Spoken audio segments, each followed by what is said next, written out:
오순절 날은 전무후무한 역사적인 날이었습니다. 그날은 지금 우리가 드리고 있는 이 예배, 이렇게 기쁨과 즐거움의 예배를 드릴 수 있는 신약의 교회가 탄생되던 날이었습니다. 그리고 우리는 이 교회를 초대교회라고 부릅니다. 그리고 이 교회에서 최초로 행해진 설교가 바로 사도 베드로의 설교였습니다. 그들은 모여서 다른 일을 했던 것이 아니고 하나님의 말씀을 찾아 받들어 읽었고 그 말씀을 선포하고 설교하는 일을 했습니다. 지난 시간에 여러분 많이 지났습니다만은 우리는 하나님의 말씀의 선포로서의 초대교회의 베드로의 설교의 특징에 대해 살펴본 바가 있습니다. 그 설교는 36절에서 어떻게 끝날까요? 36절을 한번 같이 읽어볼까요? 그런즉 시작. 그런즉 이스라엘 온 집은 확실히 알지니 너희가 십자가에 못 박은 이 예수를 하나님이 주와 그리스도가 되게 하셨느니라 하니라. 아멘. 오늘날의 현대의 설교에 비교해 볼 때 이런 설교의 종류는 대단히 현대의 독자들에게 별로 청중들에게 호감이 가지 않는 설교라고 할 수 있을 것입니다. 베드로의 설교는 그럼에도 불구하고 철저하게 하나님의 말씀 중심인 성경적 설교였고 누구든지 주의 이름을 부르는 자들은 구원을 받을 것이다 라는 것이었으며 지금 부활하신 그리스도께서 눈에 보이지 않지만 우리 육신의 눈에 보이지 않지만 하나님의 보좌 우편에 앉아 계셔서 우리를 통치하고 계신다는 것이 베드로 설교의 핵심이었다라고 말씀드렸습니다. 그런데 우리가 이 사실을 믿으려면 먼저 그들이 지금 이 본문에 있는 이 설교의 대상인 그들이 예수님을 십자가에 실제로 못 박았다는 사실을 깨닫고 받아들여야만 했습니다. 그리고 그 사람들이 예수님을 십자가에 못 박을 때 그것을 보고 박수를 치며 즐거워했던 사실을 받아들이고 깨달아야만 했습니다. 오늘 우리가 읽은 이 본문의 말씀은 바로 베드로의 이 설교에 대한 반응입니다. 어떤 설교를 하든지 반응이 없는 설교는 없습니다. 여러분이 무슨 말을 듣든지 반응이 없는 말은 존재하지 않습니다. 요즘 반응이 없는 세대라고 말하지만 사실은 반응이 없이 보이는 것조차도 반응이 있는 겁니다. 왜냐? 무관심하기 때문이죠. 그게 반응이에요. 이 사람들의 가장 주목할 만한 말씀에 대한 반응, 설교에 대한 반응은 무엇이었습니까? 본문 말씀에 보니까 37절에 이 말을 그들이 듣고 마음에 찔렸다는 것입니다. 나아가서 사도들이요, 우리가 어떻게 해야 되겠습니까? 라고 어떻게 보면 안절부절하면서 매우 당황해하면서 매우 미안해하면서 질문을 하기 시작했습니다. 베드로의 설교는요, 아무런 효과를 발휘하지 못했던 설교가 아니었습니다. 그의 설교는 계란으로 바위치기가 아니었어요. 매주 설교하고 매달 설교하고 1년 52주 설교하고 주일날만 100번 104번의 설교를 듣고 5년 동안 계산이 안 되죠. 한 500번 600번의 설교를 듣는데 목사님들이 이런 말을 해요. 또 성도들이 이런 말을 해요. 설교를 듣고 변하지가 않아요. 변하지가 않아요. 근데 그건 우리가 볼 때 변하지 않아 보이는 거죠. 물론 변하지 않는 사람들도 있습니다.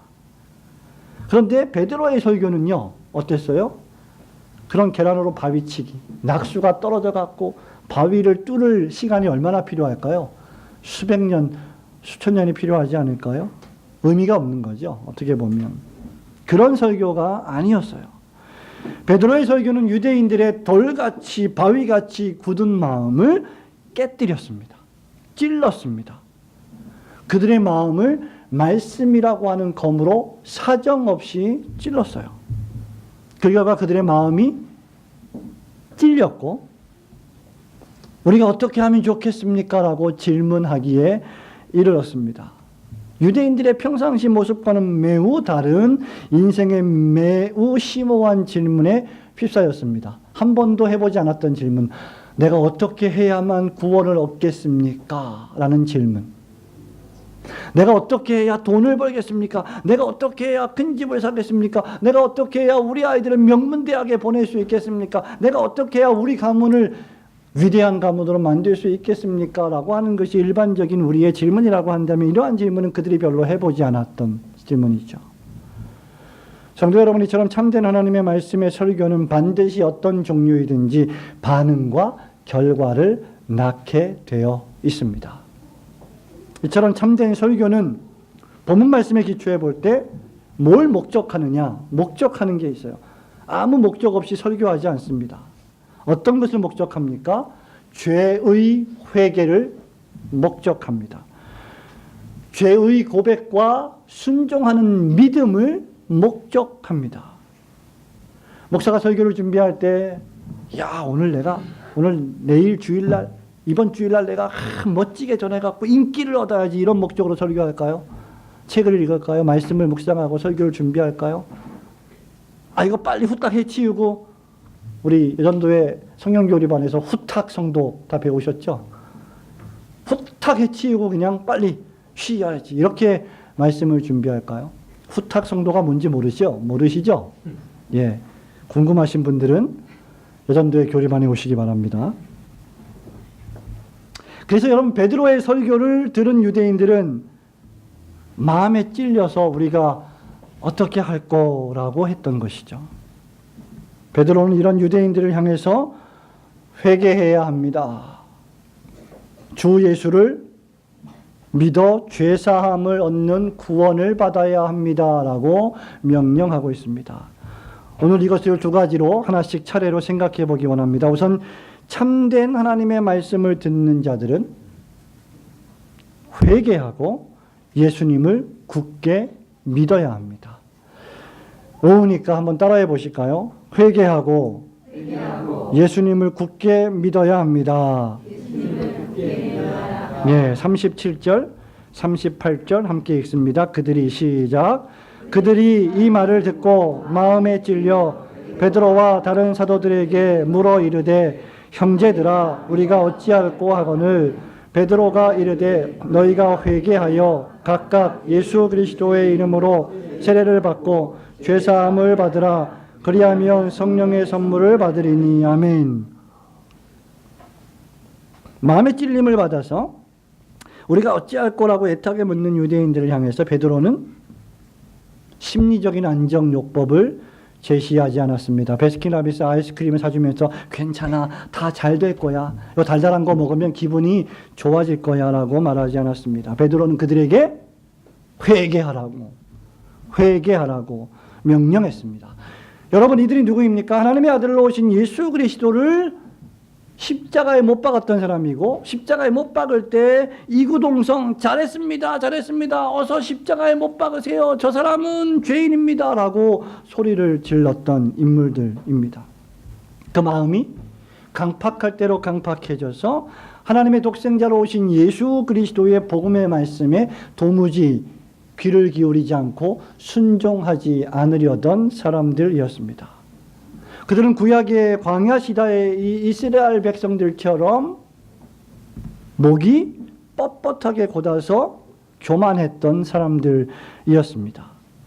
스데반이 사도행전 7장 51절에서 이런 사람들을 어떻게 묘사하고 있는지 들어보시기 바랍니다. 목이 곧고 마음과 귀에 할례를 받지 못한 사람들아, 너희도 너희 조상과 같이 항상 성령을 거스르는도다.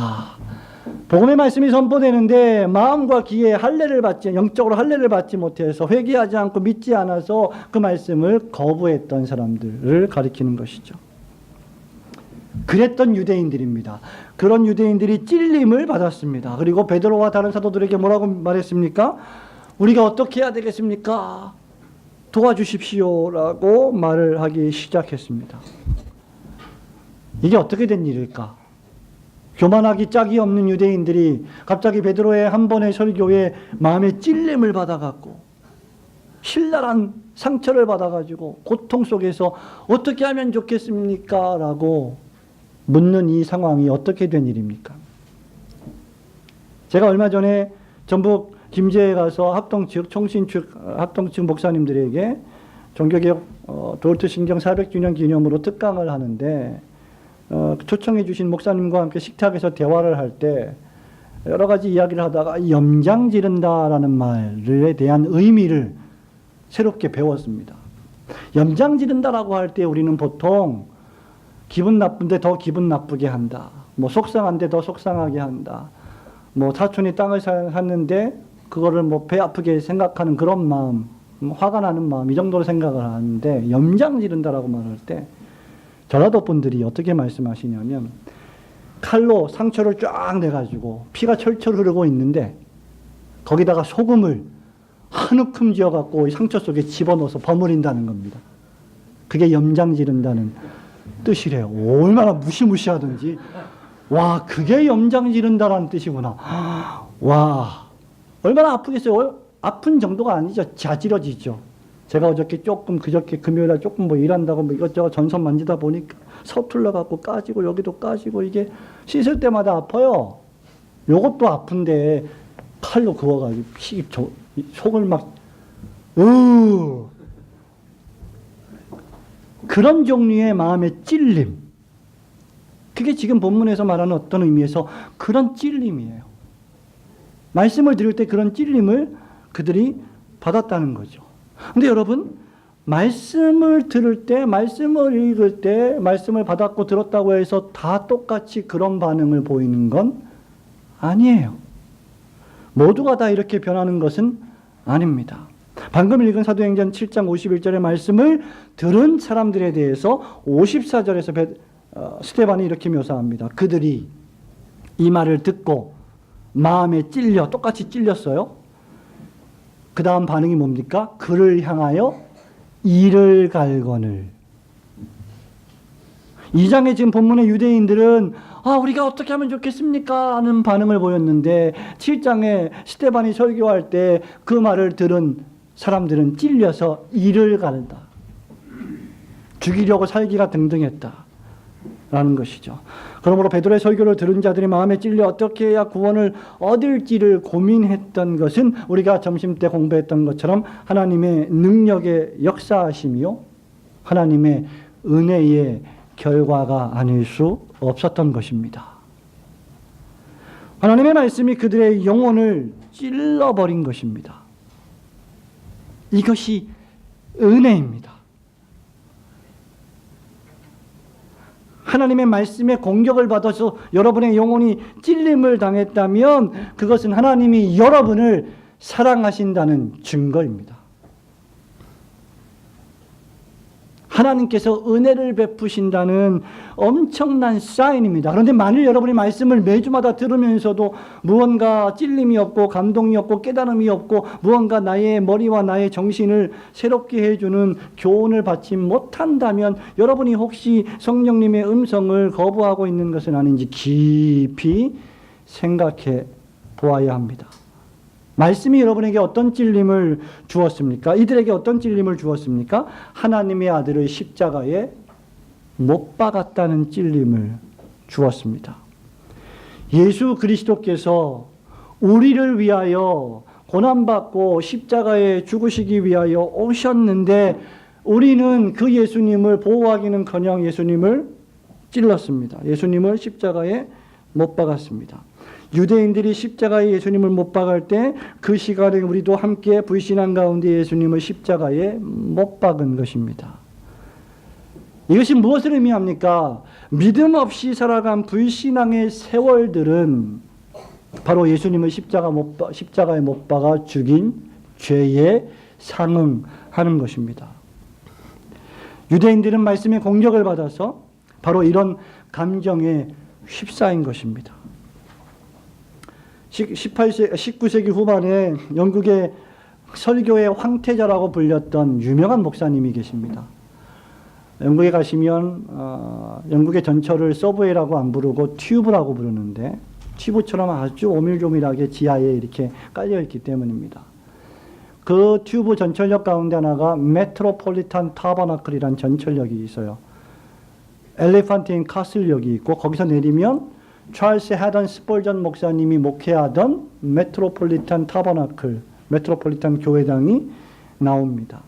그 교회를 목회했던 목사님이 이 부분을 설교하면서 영국의 루엘린 왕자와 그의 충성스러운 개에 대한 이야기를 예화로 든 적이 있습니다. 왕자가 사냥에서 돌아와 보니 왕자의 어린 아기는 보이지 않고 사방에 핏자국이 나 있는 것을 보았습니다. 왕자는 자신의 충견 갤러트가 아기를 죽인 것으로 생각하고 분노에 차서 칼을 빼어 충견을 찌르고 말았습니다.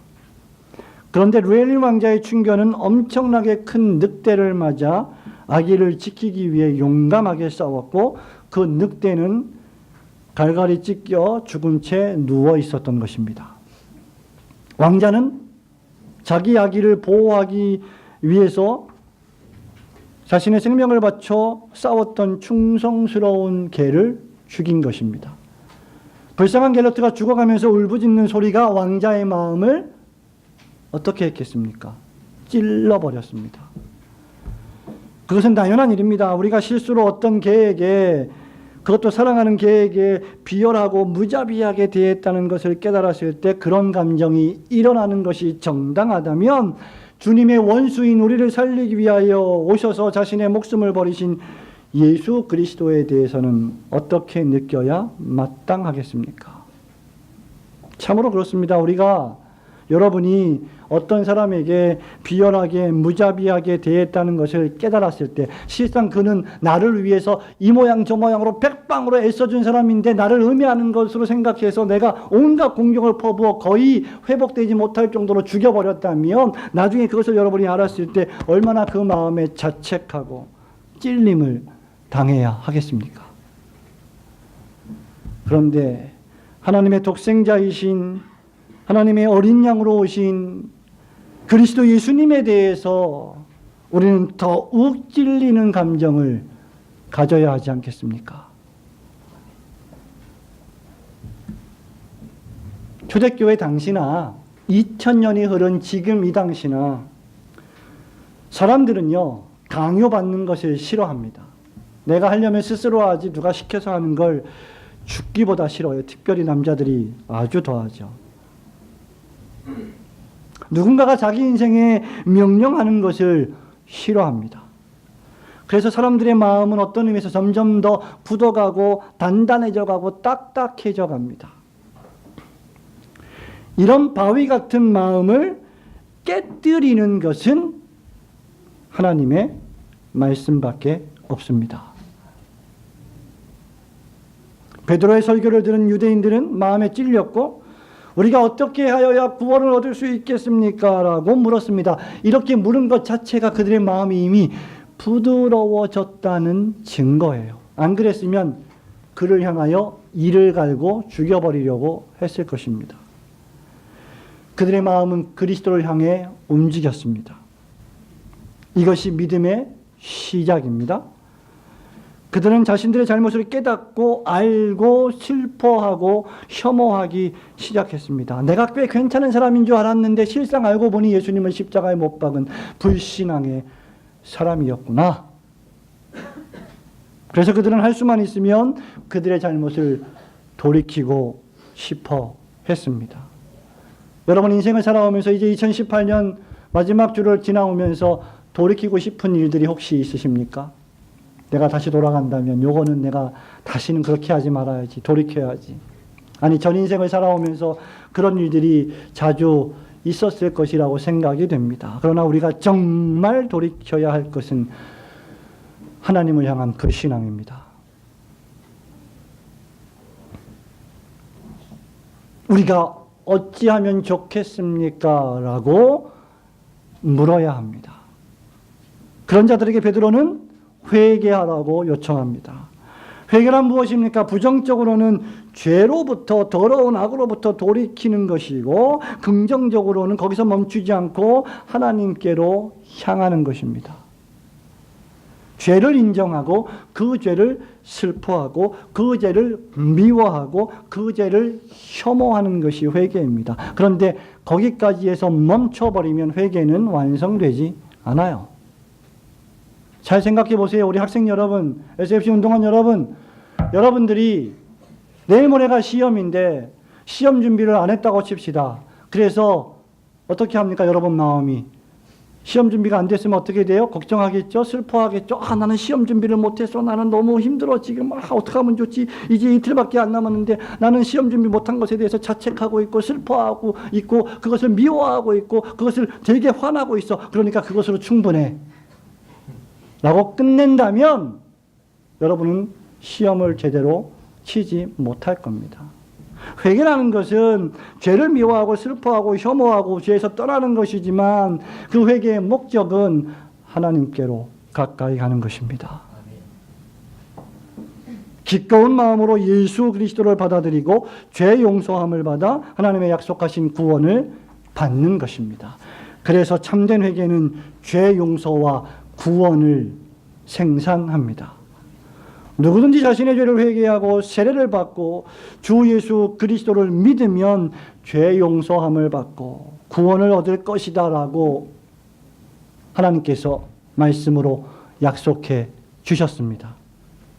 주 예수를 믿으라 그리하면 너와 너의 집이 구원을 얻으리라. 믿으시기를 축원합니다. 구원이란 무엇입니까? 그래서 회개하고 예수님을 받아들이는 겁니다. 그게 구원이에요. 그러면 구원을 이미 얻은 자에게 회개란 무엇입니까? 예수님을 더욱 환영하고 하나님께 더욱 가까이 가는 삶을 간절히 열망하고 사모하는 것입니다. 저는 매주 하나님의 말씀을 듣는 우리 올고든 교회 성도들 여러분에게 이런 일이 일어나야 한다고 믿습니다. 기록된 하나님의 말씀이 여러분이 읽을 때, 선포된 하나님의 말씀이 여러분이 들을 때, 그 말씀이 여러분을 찾아오시고 여러분을 찌르실 때 마지막으로 여러분의 찔림을 받으신 적이 언제입니까? 말씀을 읽을 때, 말씀을 들을 때 그 말씀이 나의 영혼을 찔렀던 그 경험, 마지막 경험이 언제입니까? 언제든지 가면 말씀을 들을 수 있고 언제든지 펼치면 성경을 읽을 수 있으니까 여러분은 그 성경 읽는 것과 말씀 듣는 것을 너무나 소홀히 여기고 있지는 않습니까? 말씀이 여러분을 찾아올 때 더 이상의 논쟁을 그치고 주님, 제가 어떻게 하여야 하겠습니까? 라고 마지막으로 부르짖은 적이 언제이십니까? 참된 회개는 온갖 이유를 제시하며 나는 그래도 좀 괜찮은 사람입니다 라는 생각이 고개를 쳐들 때 그것을 말씀으로 찌르며 오 주님, 저는 죄인입니다. 저를 불쌍히 여겨 주옵소서. 제가 무슨 짓을 했습니까? 주님, 저의 불신앙을 용서하여 주옵소서 라고 기도해야 합니다. 여러분이 회개하며 여러분이 기도할 때 하나님은 여러분을 기꺼이 받아주시고 용서해 주시며 구원의 감격을 회복시켜 주실 것입니다. 그러므로 하나님 말씀을 들을 때마다 지금 이 순간이 하나님께서 나를 말씀으로 찌르신다는 그 순간인 것을 깨닫고 죄를 회개하시고 예수 그리스도를 더욱 환영하시며 하나님께 가까이 가시는 성도들이 되시기를 주님의 이름으로 축원합니다. 회개와 순종하는 믿음, 두 번째 순종하는 믿음에 대해 살펴볼 텐데요. 참된 하나님의 말씀을 듣는 자들은 그 결과로, 그 열매로 순종하는 믿음을 나타내어야 합니다. 41절과 42절 말씀 다시 한번 천천히 읽어보도록 하겠습니다. 그 말을 받은 시작. 그 말을 받은 사람들은 세례를 받으며 그들의 인도의 수와 3,000이 받았다. 그들이 사도의 가르침을 받아 서로 교제하고 떠올리며 오직 기도할 때에 춤춘다. 아멘. 41절 말씀은 베드로의 설교를 들은 유대인들의 순종이 얼마나 적극적이었는지를 잘 보여주고 있습니다. 자, 41절에 뭘로 시작하죠? 그 말을 받은 사람들. 여기서 그 말은 그냥 단순한 말이 아니에요. 그 메시지, 그 말씀, 베드로의 설교를 가리킵니다. 그 말씀, 하나님의 언약에 기초한 그 말씀을 받은 사람들, 수용한 사람들, 믿은 사람들은 그 다음 세례를 받았습니다. 베드로의 설교를 듣고 하나님의 약속을 확신한 사람들은 베드로의 명령을 즉각 수용했습니다. 그리고 그들은 회개했습니다. 세례를 받았습니다. 하나님의 가족으로 입양되었고 그리스도의 제자가 되었습니다. 성경은 이 나라의 제자의 수가 몇 명이 더해졌다고 말하고 있죠? 3,000명이 더해졌다.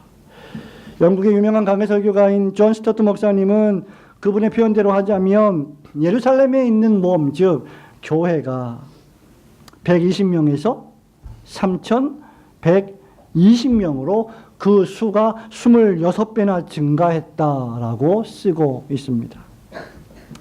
하지만 저는 숫자의 증가보다 훨씬 더 놀라운 것을 느끼게 되는데 그것이 바로 그들의 삶의 변화입니다. 그들은 말씀드린 바와 같이 죄를 슬퍼했고 마음과 생활을 변화시켰으며 자신의 삶을 확고하게 만들었습니다.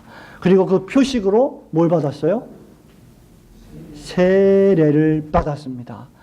교회에서, 가견적인 교회에서, 지상교회에서 물로 세례를 받는다는 것이 얼마나 엄청난 의미가 담겨져 있는지를 우리는 생각해야 합니다.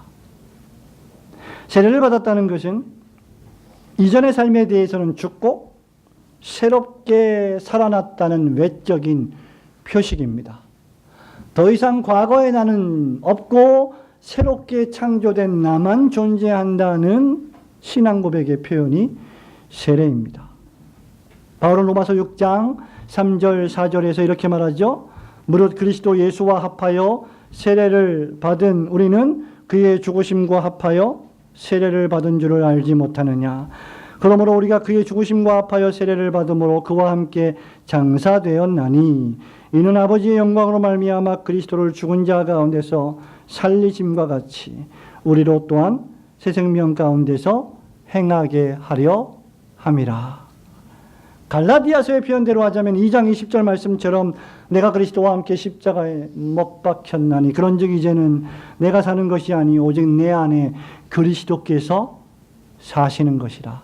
이제 내가 육체 가운데 사는 것은 나를 사랑하사 나를 위하여 자기 자신을 버리신 하나님의 아들을 믿는 믿음 안에서 사는 것이니라. 베드로전서 2장 24절에서 베드로가 이렇게 말합니다. 친히 나무에 달려 그 몸으로 우리 죄를 담당하셨으니 이는 우리로 죄에 대하여 죽고 의에 대하여 살게 하려 하심이라.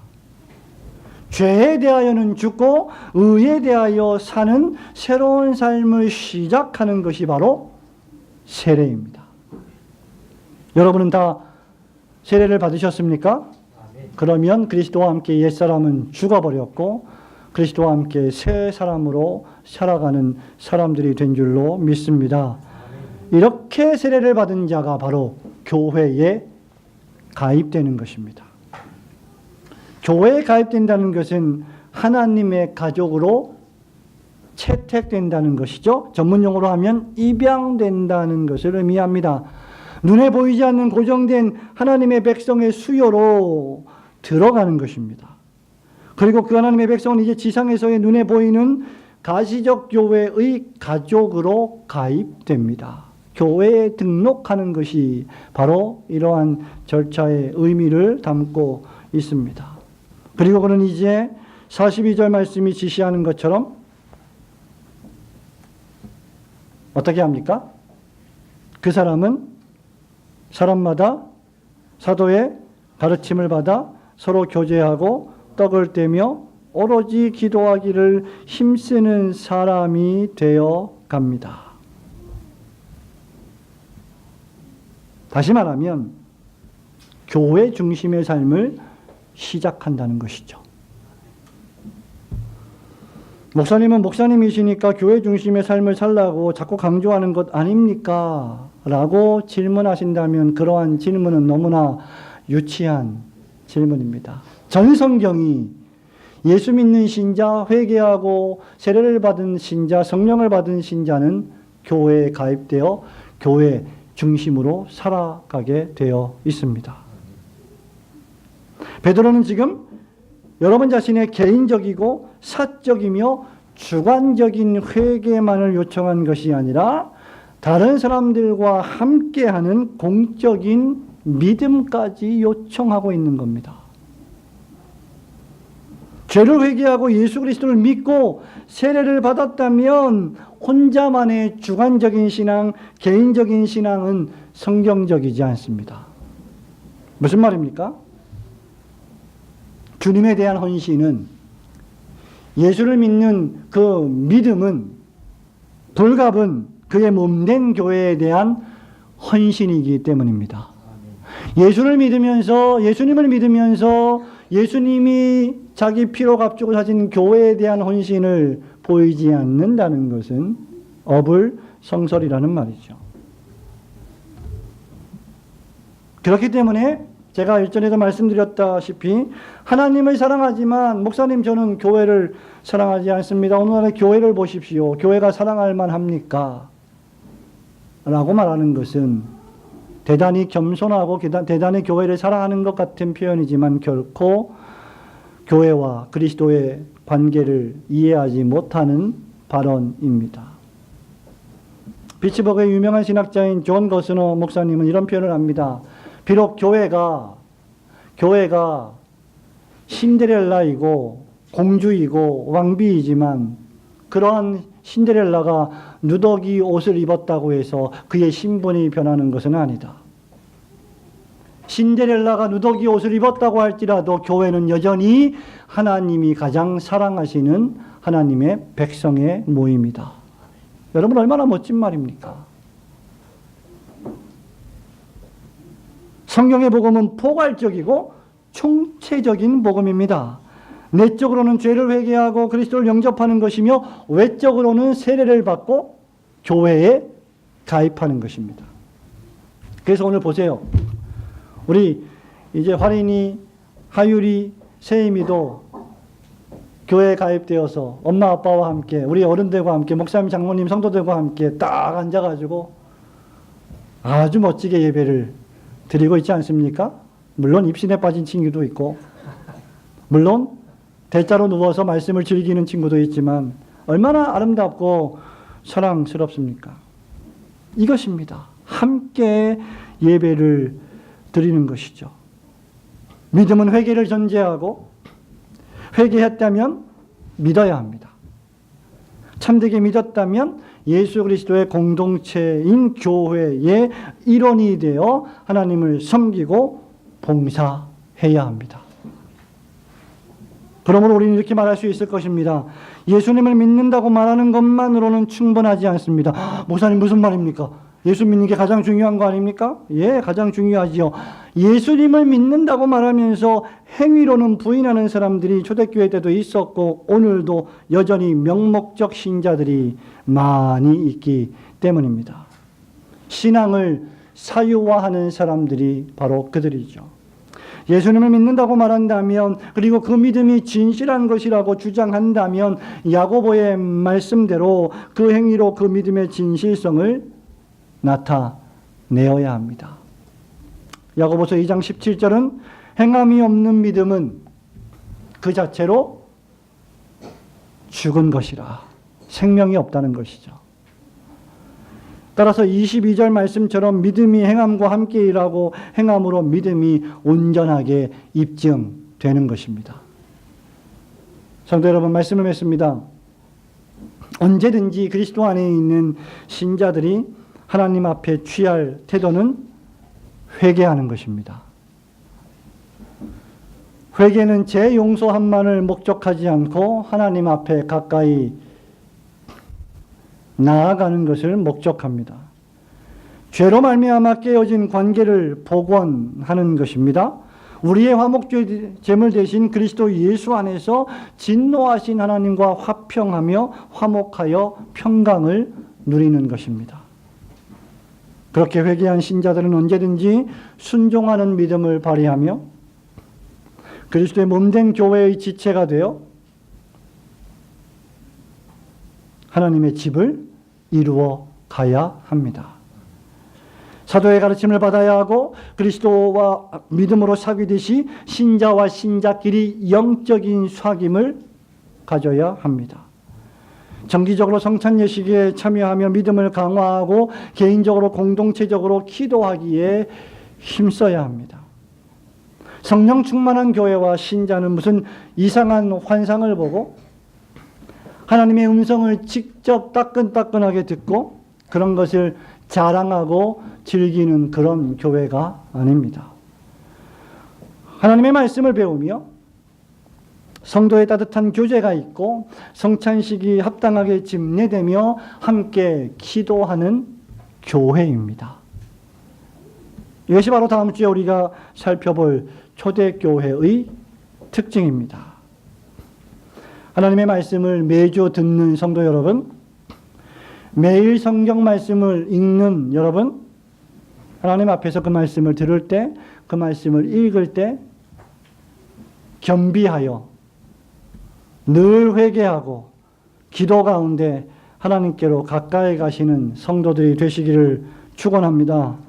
교회를 중심하고 하나님 말씀을 배우며 기꺼이 한 번도 빠짐없이 주님의 일에 순종하고 봉사하는 성도들이 되시기를 주님의 이름으로 축원합니다.